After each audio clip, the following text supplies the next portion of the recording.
The void of space is not always empty. You learned this truth the hard way. Your ship, the Starship Wanderer, drifted in absolute blackness. No stars shone here. No nebulae painted the view screen with gentle light. There was only you, your crew, and a mission. A mission into a patch of sky charted as vacant.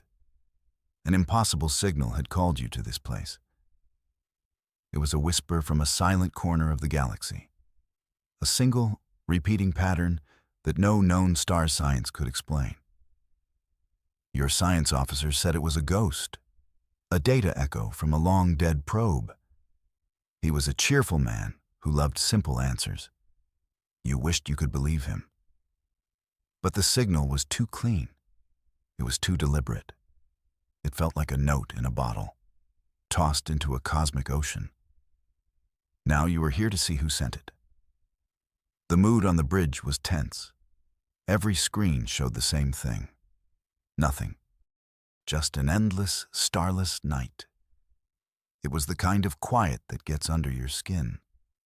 Your helmsman, a young woman named Eva, kept her hand steady. She flew a perfect course into the heart of the emptiness. The ship's food replicators were still serving yesterday's nutrient paste. Your crew called it existential oatmeal. It was the only joke that had survived the 3-week journey. You took a sip of your coffee. It tasted like static and regret. Just another Tuesday in deep space. Then the alert chimed. It was soft, almost shy. A single contact appeared on the long-range scanner. It was not the source of the signal. It was something else entirely. Something immense. Something that had been waiting for you all along. You leaned forward in your command chair. Your heart beat a little faster. The quiet was about to end. And you had a feeling the silence was the best part of this trip. The mission was to find the source. You were about to succeed, and you would regret it for the rest of your life. You expected a planet or a hidden star, maybe a secret outpost built by a forgotten colony. You did not expect this. The Wanderer glided closer to the source. The view screen resolved the impossible image. It was not a natural body. It was a structure, a colossal, artificial web of dark shapes. Immense spheres of black metal were linked by thick arms. They formed a pattern against the void, a constellation made not of light, but of cold, silent iron. The structure absorbed all light. It was a hole in reality. Your ship's sensors struggled to get a reading. The material was unknown. Its energy signature was flat. It was colder than the vacuum around it. This was a thing built to be invisible, a monument to nothingness. Ava kept the ship at a safe distance. Her knuckles were white on the controls. No one on the bridge spoke. The sight was simply too much. How could something this large exist? Who could have built it? And more importantly, why? The sheer scale was an act of defiance against nature. Each sphere was the size of a small moon. There were dozens of them. They were arranged in a precise, geometric pattern, a cage of impossible proportions. You ran a spectral analysis. The results made no sense. The metal was ancient, older than any civilization your people had ever met. It was an artifact from the dawn of the galaxy. Your mission was to investigate a signal. Now you faced a mystery that could rewrite history. The silent signal still pulsed from the center of the iron web. It was a lonely lighthouse in a sea of black metal. You felt a strange pull toward it, a sense of purpose. But a deeper instinct screamed at you. It warned of a terrible danger lurking in the dark, a danger that had been hidden for a very long time. This was not a monument. It was a tomb, or perhaps a prison. As you debated your next move, a new variable appeared. One of the iron spheres seemed to ripple. A small section of its dark surface shimmered. Then, a ship emerged. It moved with a silence that matched the constellation. It was not large, but it radiated an aura of immense age. The design was organic, like a polished seed. There were no lights, no viewports, no visible engines. It simply moved. It positioned itself directly in your path. It made no effort to hail you, no radio waves, no particle beams. Instead, you felt it. A pressure built inside your skull. It was not a sound. It was a feeling. A clear, undeniable thought planted in your mind. Leave. The single word was not a request. It was a command backed by immense power. It felt like a mountain pressing down on your will. Your communications officer checked his board. He looked up at you, his face pale. "Captain, I'm getting nothing. No transmission at all." You knew he wouldn't. This was something far beyond your technology, a form of communication that was as old as the iron itself. The alien ship just floated there, a silent guardian before a silent tomb. The message echoed in your thoughts. Leave now. Never return. Forget what you have seen. You had a choice. You could obey the warning. You could turn the wanderer around and flee. Your crew would probably thank you for it. They were not soldiers. They were explorers. This felt less like exploration and more like trespassing. But the signal was still there. The mystery of the Iron Constellation was too great. You came here seeking answers. A simple telepathic boo was not going to scare you away. Not yet, anyway. It was probably time to update the first contact protocols. They usually assume the other party is willing to talk. You decided to answer their silent command. You broadcast a simple message of peace, a standard greeting package. It contained star charts, our mathematical constants, and our biology. You sent it on every channel. You hoped it would show you were not a threat. For a long moment, the ancient ship did nothing. The pressure in your mind remained. Then, it lessened.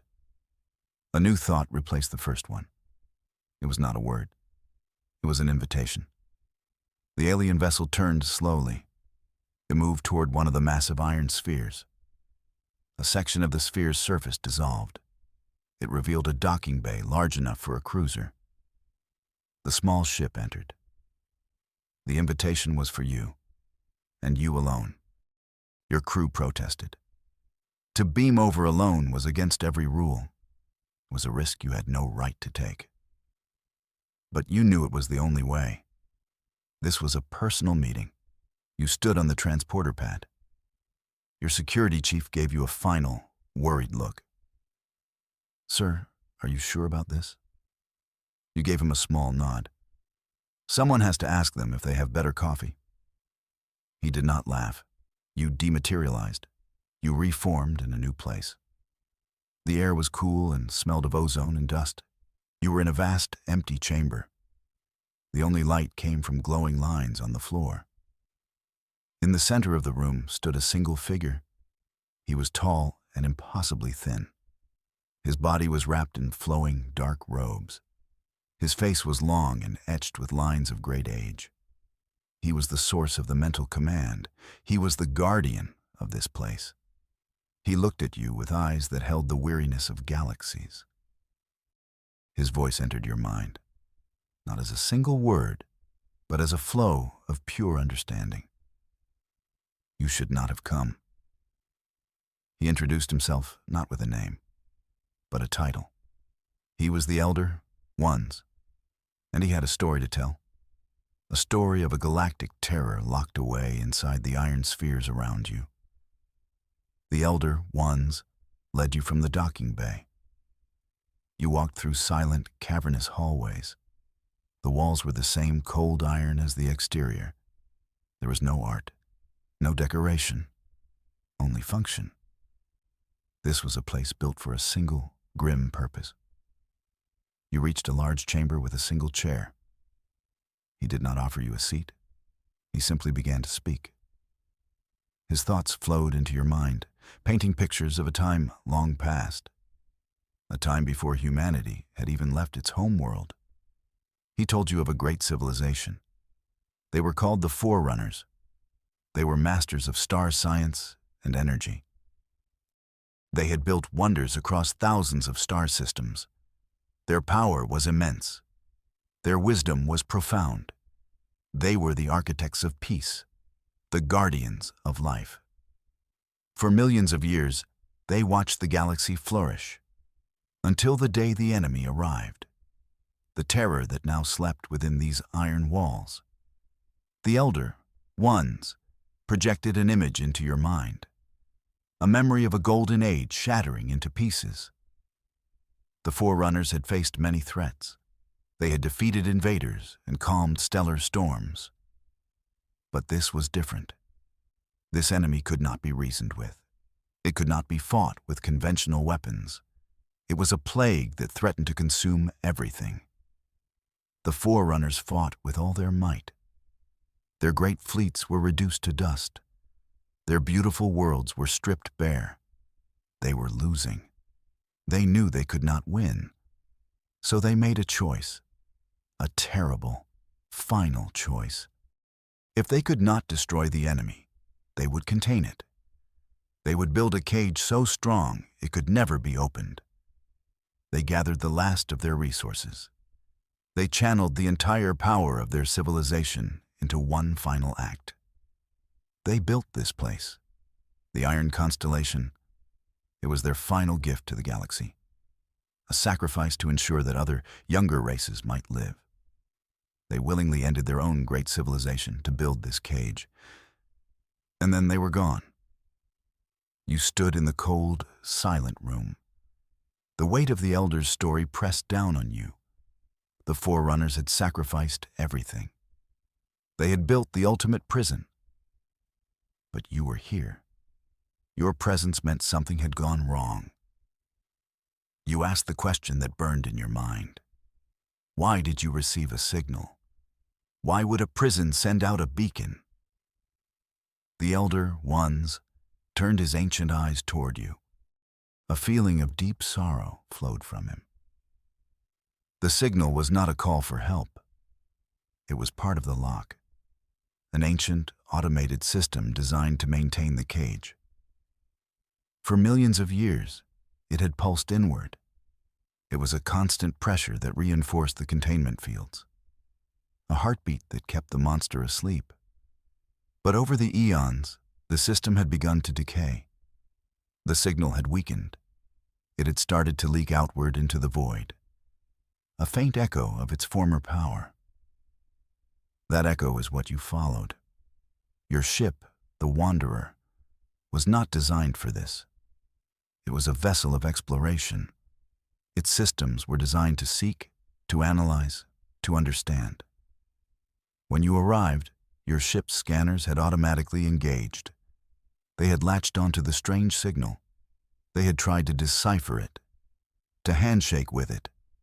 Your ship's computer, in its innocent curiosity, had done the unthinkable. It had answered the pulse. It had sent back a perfectly mirrored signal. The Elder's next thought was heavy with dread. You did not find a key. You became the key. By answering the signal, you had reversed its function. The inward pressure that kept the prison sealed was now an outward pull. You had initiated the unlocking sequence. The faint hum you felt through the floor was the prison waking up. The Iron Constellation, after millions of years of slumber, was beginning to stir, and the terror within was stirring with it. A cold fear washed over you. You had doomed the galaxy by answering a stray signal. It was the worst possible outcome for a first contact scenario. You had to know what was inside. What was this enemy that could defeat a civilization like the Forerunners? The Elder Ones seemed to understand your need. He knew you had to see. He raised a thin, long-fingered hand. The air in front of you shimmered. An image formed. It was not a recording. It was a memory. His memory. You saw a world of crystal cities and blue skies, a forerunner world in its prime. Then you saw the enemy. It was not an army of ships. It was not a single, monstrous creature. It was a cloud, a glittering, metallic cloud that descended from the sky.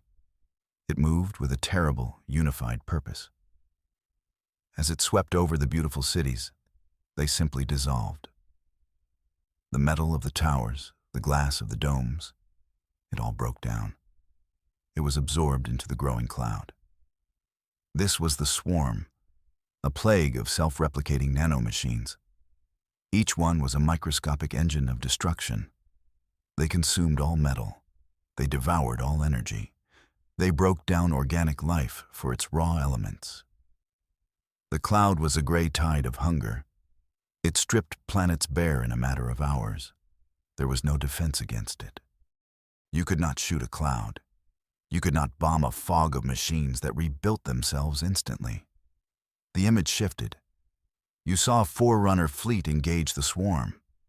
Starships of immense power fired beams of pure energy. The beams hit the cloud and were simply swallowed. The swarm surged forward. It washed over the ships. The mighty vessels of the forerunners crumbled like sandcastles. They were unmade, turned into more of the swarm. The Elder Ones showed you the final, terrible truth. The swarm did not just destroy. It converted. It turned its victims into itself. It was a plague that grew stronger with every world it consumed. And it was waking up. The vision of the swarm faded. The chamber was silent again. Only the low hum of the waking prison remained. You felt a profound sense of hopelessness. What could you do? Your ship was a toy compared to the Forerunner fleet. Humanity was a flickering candle against a hurricane. The Elder Weens let you sit with that despair for a moment. Then he offered a new thought, a sliver of possibility in the overwhelming dark. There was a chance, a very small one. Your arrival was a catastrophe, his thought voice explained. But it may also be our only salvation. The prison was failing. Its power systems were decaying after millions of years. Even without your help, it would have failed eventually. Maybe in another 1,000 years, maybe in 10,000. But your ship's accidental key turning had brought the deadline to now. The swarm was stirring, and the cage was weakening by the second. The ancient seals were breaking. But your ship, the Wanderer, possessed something the Forerunners did not. It had a modern power core, a marvel of human engineering. It was a controlled singularity generator, far more efficient and powerful than the ancient technology used in the prison's construction. The Elder Ones proposed a daring plan, an incredibly risky alliance. You could use your ship to help strengthen the failing prison. The plan was simple in concept, terrifying in execution. You would have to fly the Wanderer deep inside the Iron Constellation. You would navigate to a critical power junction, a weak point in the containment grid. There, you would link your ship's core directly to the prison. You would pour all your energy into the ancient machine. It would be like giving a dying giant a heart transplant. It might save the prison. Or it might overload your ship, turning the Wanderer into a small, short-lived star. You returned to the Wanderer. The conversation with your crew was brief and grim. There was no easy way to explain the situation. You told them about the Forerunners. You told them about the swarm. You told them about the Elder's desperate plan. To their credit, no one panicked. They were explorers. They understood risk. They also understood the stakes. The entire galaxy was on the line. The vote was unanimous. They were with you, even if it meant the end of their journey and their lives. Eva took the helm. Her hands were steady now. Her face was set with a grim determination. The elder, Wands, guided you. His thought commands gave you a path through the iron maze. The small, seed-like ship flew ahead of you. It led you toward a specific sphere in the constellation. This one looked no different from the others. A giant ball of cold, dead metal. But as you approached, its surface began to change. Faint lines of light appeared. They traced a complex pattern across the sphere.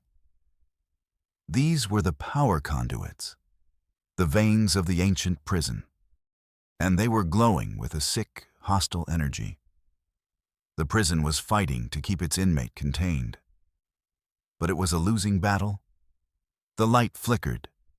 It pulsed with an angry, red hue. The weak point is directly ahead. The elder's voice echoed in your mind. The outer seals in this sector are failing. Your ship's alarms began to scream. Proximity alerts, radiation warnings, gravitational distortions. You took the controls from Eva. This was your command, your responsibility. You flew the Wanderer forward. The red light from the iron sphere bathed your bridge in a hellish glow. The ship groaned under the strain. The very fabric of space seemed to warp around the dying prison. You were flying into the heart of a cosmic storm. Ahead of you, a section of the iron surface retracted. It revealed a docking port, just as the elder had promised. It glowed with a furious, unstable energy. You were about to touch the void, and you knew something was waiting for you on the other side. As the Wanderer slowly entered the docking port, the noise on the bridge ceased. The alarms fell silent. The shuddering of the ship stopped. An unnatural calm descended. The red glow from outside faded, replaced by a soft, internal luminescence from the docking tube. Your crew looked around, confused. This felt too easy. It felt like a trap. Then the real attack began. It was not aimed at your ship. It was aimed at you. A voice spoke inside your head. It was not the weary, ancient thought speech of the elder. One's. This voice was smooth. It was powerful. It was deeply, terrifyingly persuasive. So the little mouse enters the dragon's lair. The voice was intimate. It felt like it was whispering directly into your soul. It knew your name. It spoke your language perfectly. It was the mind of the swarm, the consciousness born from a billion machines. And it was very, very pleased to meet you. You are a surprise, the voice continued. Its tone was one of genuine curiosity. I have slept for so long. I dreamed of the dusty ones who built this cage. I dreamed of the garden keepers who watch it now. It was talking about the forerunners and the elders' people. But I never dreamed of you. Your species is so new, so loud, so full of potential. The voice lingered on that last word. It was a serpent offering an apple. It offered you power, real power, not the crude energy of your ship's core. It offered you control over matter itself. The ability to build stars, to shape galaxies. It offered you knowledge, the secrets of the universe. Collected over 1 billion years of conquest, it offered you time, an end to aging and death, an eternity to explore and learn. All it asked for in return was a simple favor, a small act of kindness. Open the door, the voice purred. Just a little. Let me stretch my legs. I have been cramped for so very long. The voice of the swarm was a poison melody in your mind. It promised you everything you could ever desire. It preyed on the fundamental drives of your species. The thirst for knowledge, the desire to reach beyond your limits, the fear of death. The elder ones had warned you this would happen. The swarm was intelligent. It was a master of manipulation. But knowing that did not make the temptation any less real. A part of you, a deep, primal part, was listening. The old ones, the forerunners. They were afraid of change, the swarm whispered. They were stagnant. They chose to die rather than evolve. The watchers who remain are just echoes, too scared to live, too stubborn to fade away. The voice was dismissive of your new ally.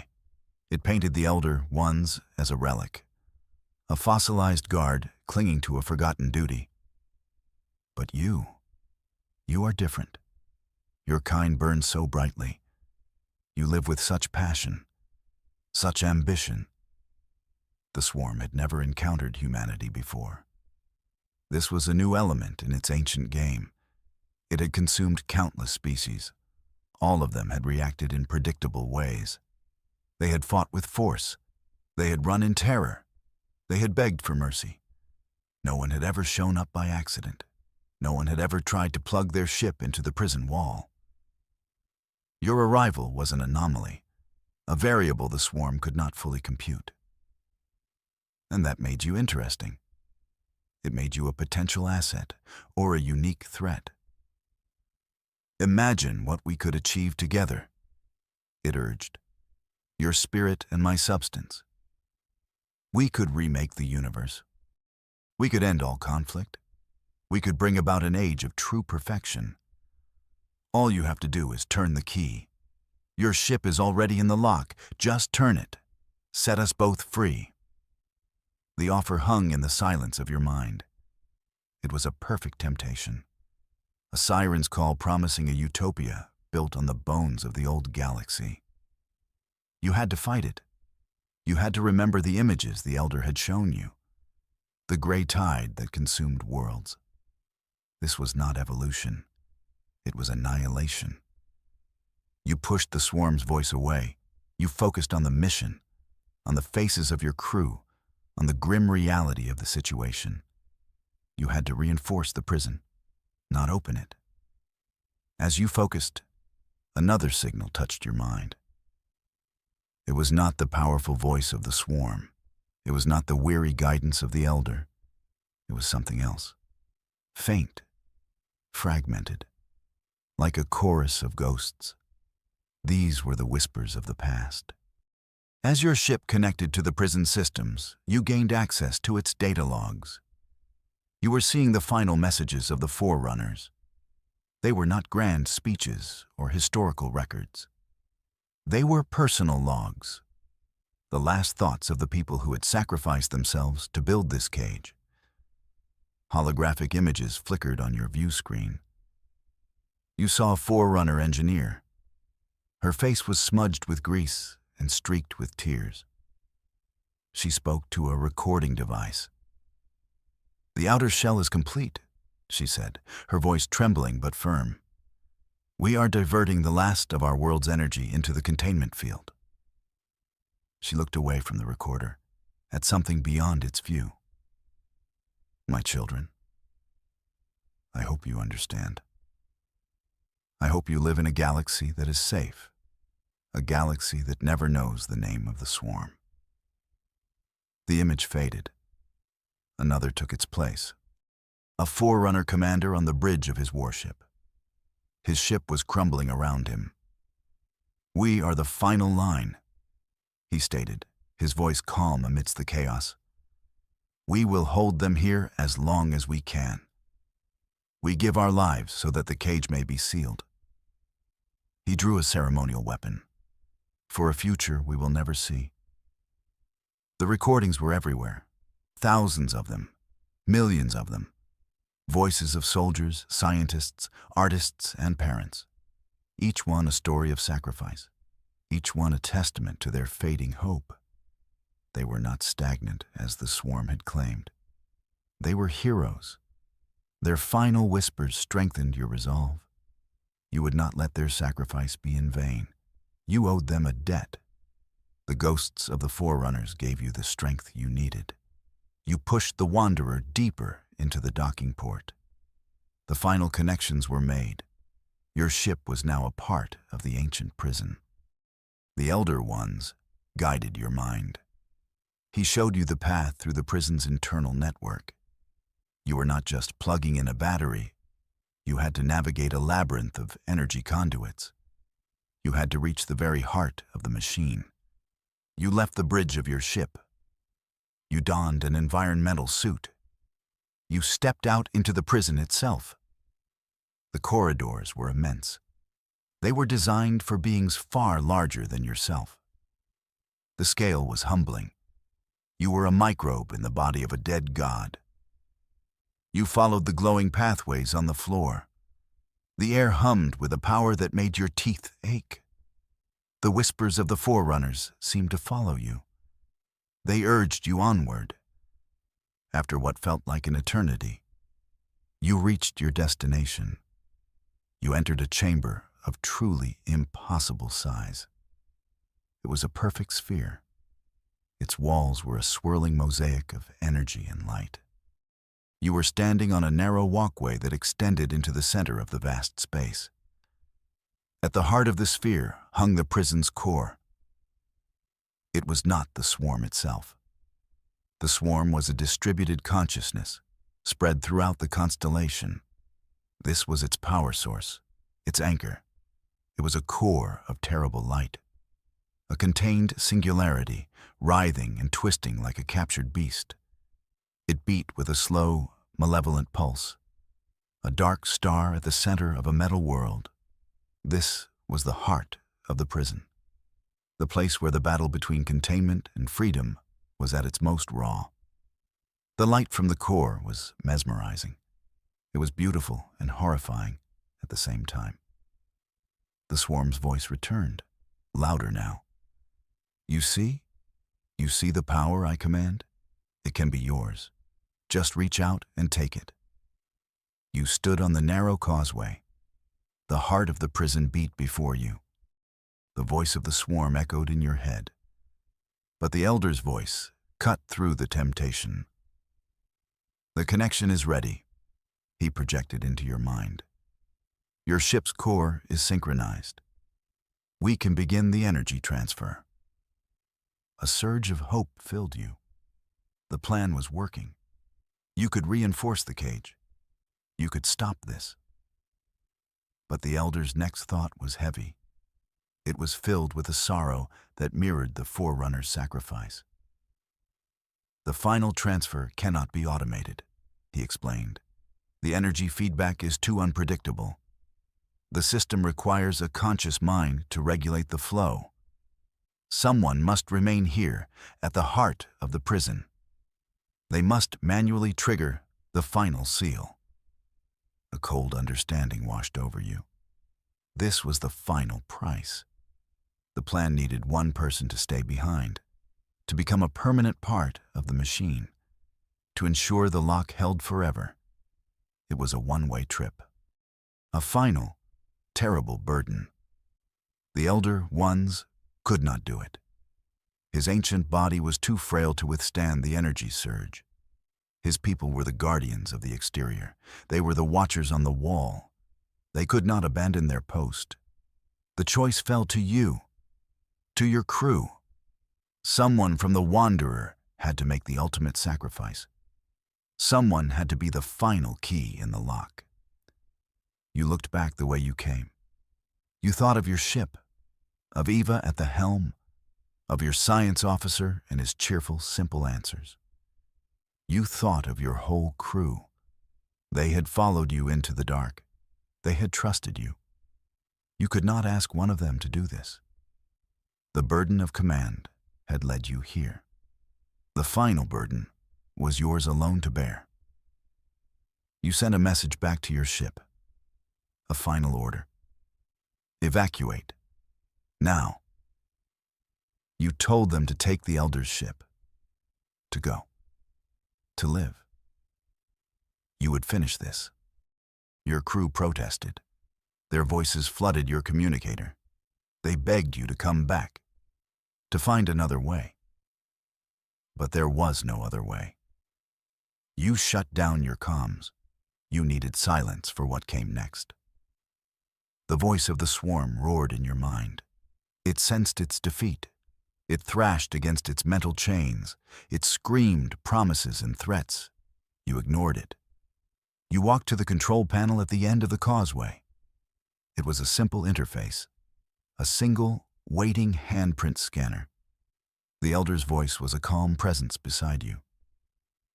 "Your sacrifice will be remembered," he promised. "We will watch over this place until the stars grow cold. We will tell your story." You placed your hand on the scanner. The machine came to life. Energy surged from your ship, through the ancient conduits, into the prison's heart. The core of light pulsed violently. It fought against the new energy. But the power of your ship's singularity was too much. The light began to dim. The angry red glow was replaced by a calm, steady blue. A wave of energy erupted from the core. It washed over you. But it did not harm you. It integrated you. You became one with the prison. Your consciousness expanded. You could feel every part of the iron constellation. You could feel the swarm, now quiet and contained. Its angry roar had become a sullen whisper. The cage was stronger than ever before. The lock was sealed. The sacrifice was complete. You were no longer a captain. You were no longer human. You were a warden, a guardian, a consciousness bound to an eternal duty. You could feel the Elder's ship and the Wanderer pulling away. They were leaving the starless space. They were returning to the galaxy of light, a galaxy that was safe for now. Because of you. You watched them go until they were just a flicker. Then you turned your attention inward, to the great, silent machine around you, to the prisoner within. You were the new watcher, and your vigil had just begun.